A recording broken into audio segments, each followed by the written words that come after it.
2022 NFL free agency begins, and of course, there's going to be fantasy fallout.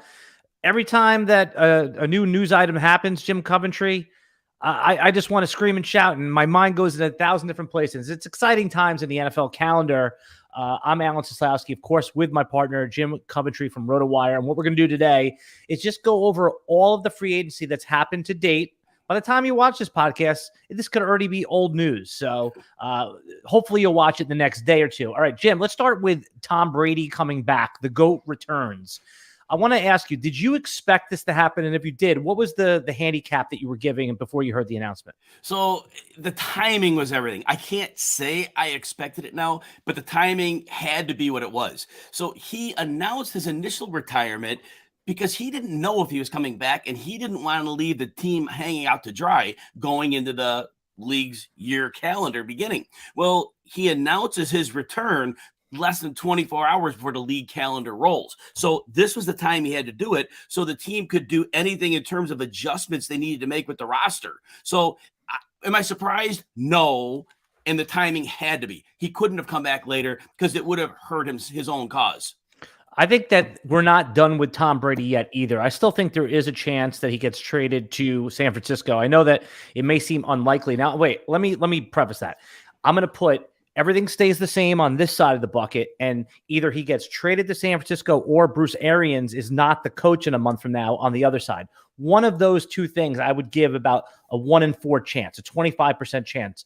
I don't think Tom Brady wants to work with Bruce Arians, and I'm not sure Bruce Arians adds that much more value to the team. You know, both guards are gone. Alex Kappa and Ryan Jensen. We have a retiree. We have a free agent signing with the Bengals. That interior line was really important to Brady, and they aren't around. And the defense is problematic. The defense was beginning to show aging signs, especially in the front line. So you're right. There could be a chance that Brady's trying to get moved because I think Brady realizes the team that won the Super Bowl 2 years back took a little step back last year. And I think it's a further step back, even though Godwin's back in the fold. Yeah, and Godwin's not going to be back until, let's call it week 8, right? Could be week 6, could be week 11, but I'm saying he doesn't play half the season. I suggested to Jeff on the radio show this morning, I said, could we see the return of Antonio Brown? Did he burn a bridge? Did he burn a bridge with Bruce Arians, or did he burn it with the team? Who knows? So you're shaking your head, no Antonio Brown, no shot, no way? No, I think that's it, because they were heading into the playoffs and they needed him to make a run. He basically took away any chance they had of a deep run. He cannot be trusted. And Mike Evans is a dude who never gets upset. And as news came out later, he was really hot about what happened. That's fair enough. The not being able to trust him, and we know trust is everything with Tom Brady. Does this all but assure that Gronk is coming back to the team? Assuming, as you said, if behind the scenes there's works that Brady's going to get dealt elsewhere, Brady would keep in the loop with Gronk on that. But assuming Brady is the Bucs quarterback, then of course I can't see a world otherwise. They're brothers, man. Yeah, separate. I remember the one time when Gronk was going to get traded to Detroit, he said, I'd rather just retire than not work with Tom Brady. Okay, let's get on to some other fantasy things that have happened. Christian Kirk landed a big deal. I have never been on Team Christian Kirk for fantasy football. I guess in this day and age, wide receiver market, he got a massive deal. Break down his deal and what it means to Trevor Lawrence and the rest, and his fantasy value, Christian Kirk's fantasy value. I won't talk money because the money at the end of the day doesn't really matter. It's 4 years. Now, I was in on Christian Kirk last year, and the reason was Larry Fitzgerald was gone. And I said all along, Christian Kirk is an amazing slot receiver, but because Fitzgerald was in the slot, he played outside the first few years. He misused. He had no chance of success. All of a sudden, moves to the slot last year, 20, he has at least 40 yards in 14 different games, comes close to 1,000 yards, 103 targets. It was the beginnings of a breakout. Now, had the Cardinals been functioning at a higher level, he could have put up even better numbers than that. But here's the problem. I think the Jaguars still like Laviska Shenault. He's a slot receiver. And if Kirk goes back to the outside, no thanks. Kirk has to be a slot to be at his best. Yeah, so you're saying that Christian Kirk's fantasy value is greatly going to depend on the role the Jaguars assign to him. And we may not know that until we actually see some preseason games, certainly well into training camp. So if you're in a best ball draft today, Christian Kirk was going around the wide receiver like 30. Would you have him there, higher, lower? What do you think this news does? Because the assumption is Chenault's going to be there. I don't think Chenault can function as an outside receiver. Kirk, although he wasn't good, he's played in that role. I assume Kirk's on the outside. So now my rankings, I'm going to have to knock him down 10 receiver spots because yes, there'll be volume. Yes, he'll have an excellent young quarterback throwing him the ball. However, if he's outmatched on the outside because he can't handle outside corners, that's not a good scenario. I guess this just helps the floor of Trevor Lawrence a little bit. At least they got someone competent in there. We're not going to see, Brashad Perryman or one of these team-to-team retreads that are too old. So at least they have a peak, athletic peak, at least Christian Kirk in there. I like that. Okay, the other big signing today was Mitch Trubisky. You and I had talked about Mitch Trubisky was going to get a starting role. I like the landing spot in Pittsburgh. I like the coaching. You certainly got to like the weapons. Jeff mentioned today that the offensive line remains a problem. Let me get your take on Mitch Trubisky and where are you going to be ranking him in fantasy? So the offensive line, what we need to understand, yes, it's not a good line, but they added a couple pieces of the draft last year. They were rookies. They weren't early round draft picks, third, fourth round picks. There's a chance those linemen develop. There's also a chance they bust, but they did invest in the offensive line. So it can be better than we think. But remember this, Mitch Trubisky is a mobile quarterback. And sometimes behind a line that's not great, having a mobile quarterback isn't the worst thing in the world. The Bears got the most out of him in the season where they rolled him out and defined reads for him. Now, I don't know if he grew under Brian Daboll and became better at that, but if he's used with his mobility, that could mitigate the offensive line issues. And with Deontay Johnson and Chase Claypool, don't know if Juju's back or not. Maybe he is, maybe he's not. Let's assume for this conversation he's not. Yeah, you just Chase Claypool, throw it up, big target, could go up and get it. Deontay Johnson will get separation in space, will be a very available target. Pat Freiermuth in the middle. I think Trubisky has an excellent set of weapons. I think he has a coaching staff that'll keep him calm. I think that Matt Canada will keep him in a comfort zone and not have him do things he's not equipped to do. In terms of fantasy, 2-quarterback league, fine. 18 to 20 range at quarterback. Mobility is going to help. So, overall, 2-quarterback league, sure. I said that right on par with you, that Mitch Trubisky is going to be ranked around in the redraft rankings, QB 18, QB 20. But week 1 comes, I don't know who they're playing, but if they have a good matchup, I could see Mitch Trubisky being QB 12. I like Mitch Trubisky, and I'm going to call him a sleeper by today's standards, someone that you can wait on quarterback. If you don't want to pay up for those nice quarterbacks and you just want to get the Kirk Cousins, Derek Carr type, Mitch Trubisky is going to go later than those guys, I think. And in 2-quarterback leagues, I don't mind reaching for him a little bit. I really like him for fantasy. The problem is, and I had this conversation with our friend, the Fantasy Football Geek today, is that if they go 2-5, he's not guaranteed anything. He can have a midseason benching, no problem. So in 1-quarterback leagues, who cares? But in a Superflex league where there's nothing on the waiver wire, it's not a sure thing. Who would you rather have in Superflex leagues, Daniel Jones or Mitch Trubisky this year? As of right now, Daniel Jones doesn't have competition. He does have competent weapons, bad offensive line. But I know Daniel Jones isn't good. And I know his system isn't getting much better. So I would rather gamble on the Adam Gase factor. Maybe Matt Nagy's the new Adam Gase. Maybe the players are better than they really were with him. So I'm willing to gamble on Trubisky over Daniel Jones because Daniel Jones has an ugly floor and not a very good ceiling, in my opinion. Even with the improved coaching staff with Brian Daboll and the New York Giants, that's not an upgrade for you at all? Or Look, Daboll did a really nice job, but I don't think last year Brian Daboll did a really nice job. I think he did great in the first couple of years with Josh Allen. I don't think he responded well last year. He had elite talent that bailed him out, but that offense was not cutting edge last year. It was when Josh Allen put him on the shoulders and carried him. So maybe I always talk about this. what kind of a counter punch do you have? And I don't know that Brian Daboll had a counter punch. He had Josh Allen, so that cured a lot of ills. Yeah, I don't know. I don't know that he's going to be able to get the best out of a bad quarterback. So it sounds like you're going to be paying up for quarterback in your single quarterback leagues, because after the first handful of guys, I mean, there are these dart throw types, but you don't want to be stuck in a fantasy league with something that you can't say definitively that you like. So, all right. So Mitch Trubisky, we like overall. Do we think it helps? With Deontay Johnson, I had him in my top 12. I think I had him number 8. Does he go up, down, side, lateral? What does this move for him? He got 1 million targets because Ben Roethlisberger couldn't throw the ball downfield. I don't know that he gets that type of target share because, in theory, Trubisky doesn't have to force feed him. He could actually throw the ball to Chase Claypool, whereas Ben struggled to get the ball downfield. So I think Deontay is going to have to go down. He's going to be probably significantly hit volume-wise. So I think of him more as a mid-range wide receiver 2. I had him as a high-end one before the deal, but I think the volume hit's going to hurt him a little bit, but he's still going to be a strong fantasy performer. Instead of 10-plus targets a game, I think we're looking at 8-plus targets a game.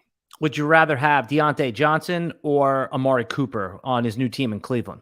Boy, I'm really struggling with the Cooper one, but the problem with Cleveland is they're a run-first team that only wants to throw when they have to. Now, Cooper may be the only game in town, which may help him because that may offset the target share. So, and he can run routes anywhere on the field. We can't make the Odell Beckham comparison to Cooper because Odell Beckham basically is limited in what they can have him do. Cooper can go in the slot, move anywhere. So I'm going to say Cooper being the only game in town, despite a run-heavy team, I'd like him over Deontay, who is going to mix things up a little bit more with Chase Claypool and maybe even Pat Freiermuth. See, I'm with you here. I think that you and I are going to be a little bit higher than the market on Amari Cooper. I think Amari Cooper is getting pushed down to like wide receiver 19-ish right now, whereas Deontay is still inside the top 12. I'm with you that this is a cluster now. After that's what you're going to want to get those receivers early, or just pick a bunch out of here. I like Amari Cooper's shot with Baker Mayfield. Like you said, they're not the same player, him and Odell. All right. Both former Cardinal running backs, James Conner and Chase Edmonds, they couldn't return them both. So they have to sign one, let one go. They let Chase Edmonds go. He signs in Miami. James Conner, the lead running back on Arizona Cardinals. Let's start with James Conner specifically, since you identified him last year as what the heck is he falling to the 10th round for? This is a top 12 running back. Finishes, I think, as the RB2 or RB6, something like that. It's a top 5 for sure. All right. James Conner, they presumably let Chase Edmonds go because they like Eno Benjamin, but that doesn't scare me at all. Where are you going to be on James Conner now that he's the unquestioned lead starter in Arizona? Well, the first problem is I'm not getting him in the 10th round this year. That's the biggest problem. You'll get him in the 5th round, though. Maybe. But Fourth. He put up a huge number. I mean, those numbers he put up last year, I mean, so you have 12 players in a league. Out of those 12, somebody is going to think that RB1 numbers are getting produced again. He had a career low 3.7 yards per carry behind a bad line, but he had an 82nd percentile broken tackle rate. He caught 37 to 39 targets, is over 10 yards a reception, and his after the catch, 94th percentile. He was insane last year. He was putting up double-digit fantasy points like in 11 of his last 13 games. So you may be right, Alan, but I think somebody's going to be very high on what they saw last season. Remember, the reason I pitched James Conner so high was Cliff Kingsbury spreads things out. And I pointed out that in a spread attack, Conner was going to be gold. And then the amount of red zone work they gave to Kenyon Drake 2 years ago, I said would go to Conner, and it was exactly that way. So based on that, Conner, he has to be a top 8 running back because Benjamin, like you said, he's not stealing work from James Conner. Yeah, I said when I was doing some rankings today, I was like, I think I can rank Conner over Nick Chubb. Meanwhile, I don't have to take him there because Nick Chubb is going to go, where he always goes in like the late or middle of the second round. He's not falling to the third round.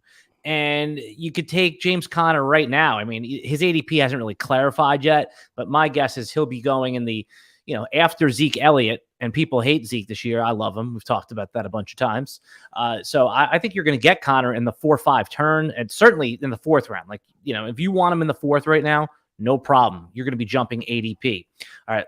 Anything else on James Conner before I move on to Chase Edmonds? I think right now you may be right. That's where his ADP is. It's going to skyrocket because running back premium has to be paid. Games missed. He did have a 6 games missed 3 years ago, but in the last other 4 or 5 years, 2-3, 2-3. So he's not missing a ton of time. Jim, he's not a sexy name. Everyone thinks he sucks. They all think like, oh, he had 18 touchdowns. It's outlier. I don't think his ADP is even going to get that high. I think the 5th, 4th round, at best, the early 4th, he's one of those names that he's going to be on a lot of sharp people's sleeper list, but I just can't see him moving up.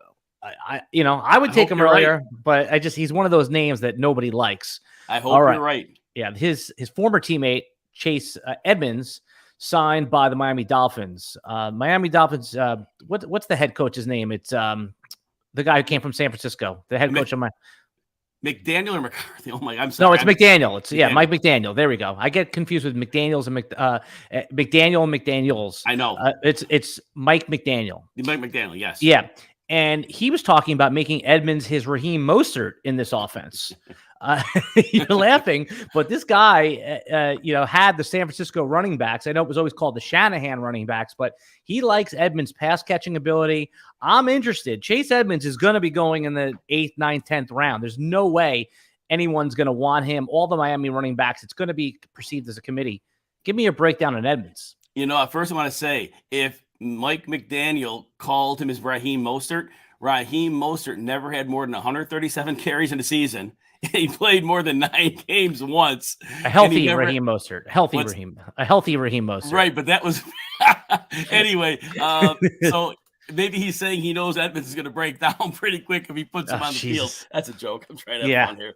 All right. So anyway, look, Chase Edmonds. I know a lot of people love Chase Edmonds. I was always very concerned that if the more work he got, I thought the more he might get exposed.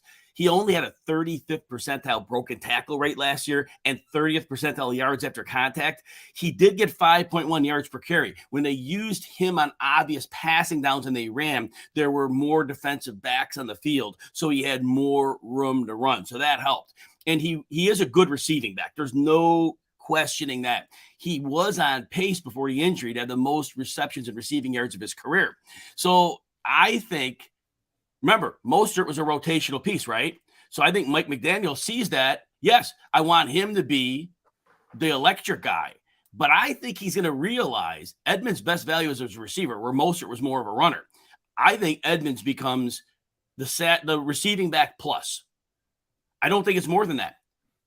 I'm with you. So in the 9th round, you're okay with it if you needed a 4th running back. I think that's where he falls out, and I think that's a fair price for him. With all the places he could sign, I guess that's good. But, everyone's taught. But what that really does is that if Miami drafts a rookie running back, it puts a ceiling on there because Chase Edmonds, they didn't sign. They gave him real money. I think it's like $12 million for 2 years, $6 million guaranteed. It's really a 1-year deal if that's what it is. I see you whacking away at your keyboard there to check me out. So please check me there. Looking for Jared Dokes. I was looking for Jared Dokes in my notes. I don't have any. Yeah, Dokes, he was a 7th round pick last year. Roster bubble type of guy. Those guys come on and off the roster. I don't know much about him other than he was a big man. Dude. Yeah, big boy. He get early down work. Yeah, battering ram type. If he shows out in camp. But again, he's not even guaranteed a roster spot. But he's sitting on a couple of my taxi squads. That's for sure. Yes. Yeah. All right. Let's keep going. Free agency. The player that I wanted to talk about next. Let's see. I had Michael Gallup. That's who I had on here. So Michael Gallup was hurt late in the season, but once they let go of Amari Cooper, you knew that he was getting signed. I'm not drafting Michael Gallup anywhere. I don't remember which week it was. It was a very late season injury. I think it was like in week 14 or ish. He's not going to be ready for the first 2 months of the season. And in normal fantasy leagues, when you have 5 or 6 bench spots, you can't draft a player like that, right? Yeah, I'm very nervous about him. He's played 4 years in the league. Year 2, he broke out. He had 1,100 yards and 6 touchdowns and 15 games. He was outstanding. But In his third year, all right, we got to cut his numbers some slack. He puts up about 840 yards. But remember, Dak broke his ankle that year. So he put up pretty good numbers with Andy Dalton and some other cast of characters, maybe Gail Gilbert or something like that in there. He had a real cast of characters. Oh, yeah. But to put up 843 in that season, that wasn't terrible. But he's really a deep threat. And it's very limiting. And I don't like Dalton Schultz. I think he was a product of a bad offense, the way the offense called it. But I don't think he's going to get the targets. I think Cedric Wilson is actually, if they bring him back, I think Cedric Wilson is more attractive than Gallup. So I agree with you. I like what Gallup can do, but I don't think there's going to be much consistency to that. And I don't think Dallas is going to be airing it out. I think they're going to be a lot more tactical like they were last year. Too horizontal last year, but I don't think they're going to go back to being that downfield passing attack where Gallup thrives. So, yeah, I'm going to back off of Gallup this year. I'm going to stay on brand here and say all roads lead back to Zeke Elliott. RB 18 on Underdog right now, Jim. That is criminal in the fourth round. He should be a locked-in second-round pick. I'm going to enjoy that. Are you with me on Team Zeke here this year at his current price? I am with you on Zeke. I know we talked about it on our last show as well. I'll pull up some notes on Zeke real quick. And, and by the way, I was going to say while you're pulling up those notes, I just want to talk that the Dynasty bros, they love Noah Brown if Cedric Wilson isn't returned. He actually had a pretty good game on Thanksgiving. I remember I had to stick him in a Thanksgiving lineup, and he maybe even scored there. So go ahead, talk to me about Zeke right there. So Zeke had a sprained PCL, and he played through it. It was really the whole second half of the year. But if we look at before he hurt the knee, he was putting up 97 or more total yards with 6 touchdowns in the first 6 games of the season. So he was a good, strong RB1. But once he injured the knee, and everybody complained, well, Zeke can't run anymore. Well, he ran the first 6 games really well. But playing with a sprained PCL, warrior, yes. But you can't compete at the NFL level playing with a knee that's not working. So, yes, his 11th percentile broken tackle rate.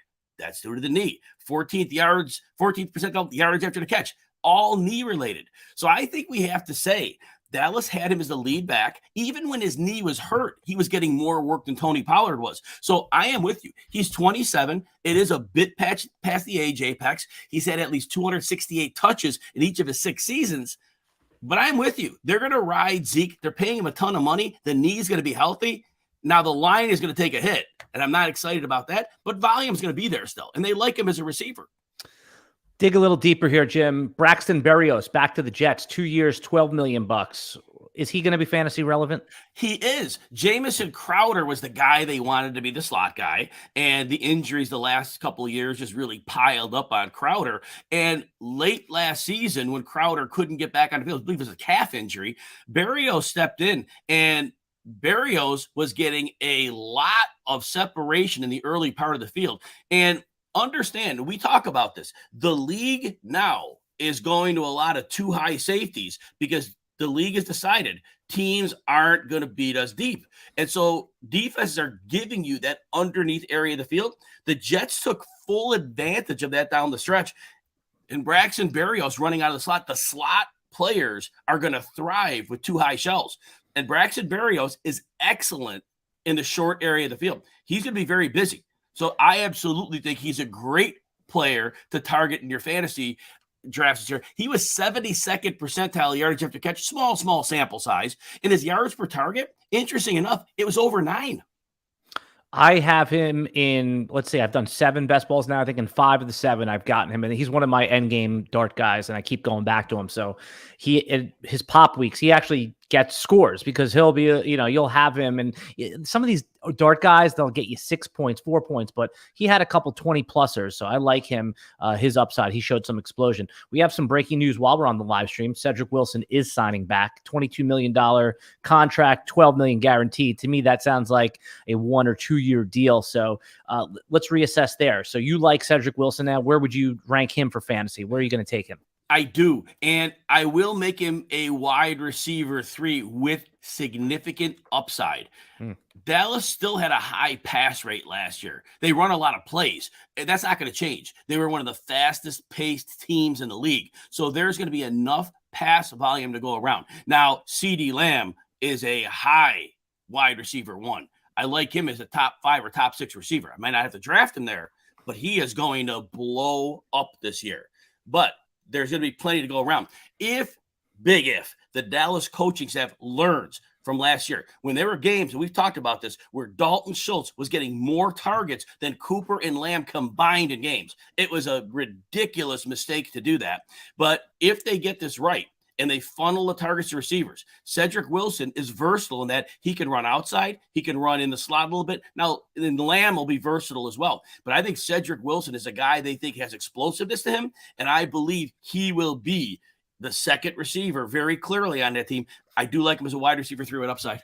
So that classifies him as a sleeper. I know he's going to be a popular breakout candidate, but I don't think anyone is going to even think about drafting him before the 10th, 11th round. If you want to grab him in the 7th, 8th round, that is a true sleeper in 2022.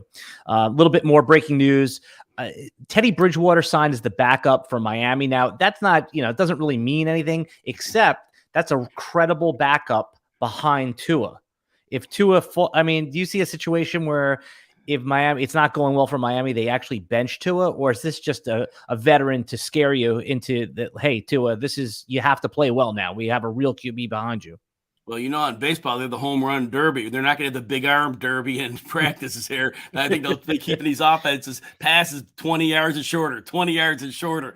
Actually, it's a good move because they don't have to change their offense. Teddy and Tua, in many ways, the popgun arms. That's the way I see it. And so if Tua goes out, obviously the left-handed, right-handed factor are different, but you don't fundamentally have to change your offense. Yeah, I like that. Let's talk about Zach Ertz. I like that he signed back in Arizona. Zach Ertz is a top 12 tight end. He's not being ranked as such right now. I could see why people have pushed him down in their consensus rankings to around tight end 14, 15, 16, but he was reliable. You were plugging and playing him. Where are you going to rank him for 2022, knowing he's locked in the Kyler Murray this year? I will have him right around the top 10 tight ends, and that's not any great shakes. Top 10 is you're outside of the ones that are the most reliable ones, but I do like Zach Ertz. Now, a lot of people soured on him from his end days in Philly, which were not good. 2 years ago, he had a falling out with the team, it seemed, and he's probably playing through an injury. But it seems once he got to Arizona, he obviously benefited. Now, remember, he was having a lot of those good games when DeAndre Hopkins was out, and there was a target void. And look, Ertz is a big-bodied receiver, more than a tight end, and he was a possession guy, which really helped because that's a lot of what DeAndre Hopkins does. So he will take a target hit when Hopkins comes back, but nonetheless, he's reliable. He should have many games with 4 to 6 catches. In his last 5 games, he had between 42 and 84 yards. So he, like you said, is steadily productive, but those games were without Hopkins. So I think there's a little more volatility, but I think he has a better floor than a lot of the tight ends that are beyond the top 10. And the floor is huge at tight end. You don't want to take a 0 or a 2. You want a guy that has at least a 5 or a 6 PPR floor. And so I think that makes Ertz pretty attractive, Alan. Yeah, that doesn't sound like a lot of points, 5 or 6, but how many times have you lost? You're like, I lost by 1 point. I lost by 2 points. It happens all the time. So, yeah, if you're going to wait on tight end, Zach Ertz sounds like a good, 7th round, 8th round tight end right now. And with Christian Kirk not returning, maybe that balances out the target distribution. They'll probably add something, right? Because they're going to have DeAndre Hopkins. Is AJ Green going to return there? Who knows? I don't know. You have Zach Ertz, and then they still have Andy Isabella laying around there. They have Rondell Moore, who people are going to be he's going to be a popular breakout candidate. Where are you going to be on Rondell Moore? Are you excited about him for 2022? I liked your comment about Christian Kirk in the absence of him being related to Zach Ertz because they both function in the middle of the field. So that does give Ertz a nice little bump too. I hope they want to get Rondale Moore involved as a slot receiver where Christian Kirk is out vacated. I hope that's what they do because getting the ball in Rondale Moore's hands should be a big recipe for success. I don't know that they knew how to use him. They used him in the first 2 games last year, and they backed completely off after that. He had a really good first 2 games. So I do like him. You're going to get him late. I think he's worth going after because there's going to be a target void there. Let's close it out with a Deshaun Watson prediction. Where's he going to go and how's it going to happen? First of all, I think he's going to get suspended at least 12 games. And I do think he goes to Seattle right now. And what kind of draft capital or picks or what's the trade going to look like? I do think they're going to get the 3 firsts they covet. I think they're going to get that. I think that Seattle has the firepower, the draft power to give up for him. I think they will. And I think he won't be a fantasy factor this year because I believe the suspension. Roger Goodell could suspend you. He suspended Zeke way back in 2010. Roethlisberger at Tom Brady. Games. Tom Brady. Yeah, I mean, for a football, you know. So I mean, 22 women come forth, and whether it's not criminal charges or civil charges, you can't do that to women. You can't tell women this is no big deal, right? Because it's a huge deal. Yep. And I know you're innocent till proven guilty. You're in America, but these women stepped forward and said something happened. So I think that Seattle's where he goes. I think he's not a fantasy factor this year, and it may be the whole season, 12 games minimum. My guess, just off my thoughts, and probably the whole season. I'm going to say 8-game suspension, right? Because I just, the NFL wants to see him back on the field. And if a team is going to trade for him, they'll be lobbying. I mean, you could be 12 or whole season, and then one of those things where it gets, it goes to an arbitrator, and then it gets reduced. So, I mean, we're more or less on the same page there. I just saw Deshaun Watson traded for Trey Lance in a Dynasty league. I thought that was an interesting trade. Not sure which side of that I'd fall on. The other thing is Colin Kaepernick has been working out for teams. I know it's kind of like a punchline, but not really, because let's say that he goes to Seattle, right? It's like almost like the perfect situation for a team because you're going to lose games with Colin Kaepernick, but you're also going to sell a lot of tickets. So you're going to get the benefit of a full stadium because everyone wants to see Kaepernick play and everyone wants a jersey, but yet you're still going to lose enough games to get a high draft pick. He's got to be better than 35 quarterbacks that, you got to see the list of quarterbacks that threw a pass last year, including like Kyle Allen, Mason Rudolph. The list goes on and on. Mike White, he's not better than these guys. He's almost 34 and a half years old for a guy who was probably never a great passer. He had one season with 62% completion rate. That was his best. Usually he was right at 59 or 60. That's not good. That the electric athleticism with his legs, that has to be almost gone at 34. How many quarterbacks are running around the field at 34 and a half years old, tearing people up? I don't think many. Yeah. Now, I understand you saying people want to see him. Do they? I mean, it would be interesting. I would tune in for sure. But, again, it's just that he's been in the news lately. I kind of compare it to like Cam Newton. Cam Newton is way past his peak, doesn't run around anymore. It can't be worse than that. We'll leave it at that, Jim Coventry. All right. We're going to be back as news breaks, at least weekly here, talking about free agency and any other fantasy fallout that drops. You're going to follow him at Twitter. On Twitter, it's Jim Coventry NFL, JimCoventry NFL. I'm at Alan Seslowsky. This is the RotoWire live stream. Thanks again for following us. And if you haven't done so, subscribe to the YouTube page, click the like button, subscribe. We put up new videos all the time. You'll get notifications. Of course, you follow us on Twitter, TikTok, Instagram, everything else. We'll see everybody